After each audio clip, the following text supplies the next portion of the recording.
Alright, we're traveling, I guess, north on Irwin Drive. Approaching the affected pole, which is on the corner in front of near 32 Irwin Drive. Just gonna pan the phone over to the radio, and you'll hear the noise start to get louder as we get close to the pole.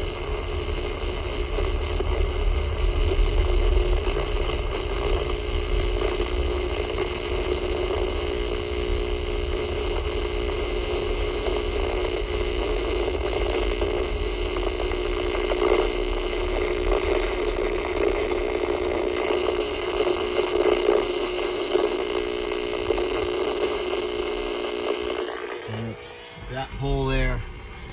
It's 95/3, and the problem is a broken guy wire that's resting up against that light post, that street light, and you can see the guy wire is all slacked in the snowbank, and that's causing the arcing, and it's causing interference on the AM and amateur radio bands.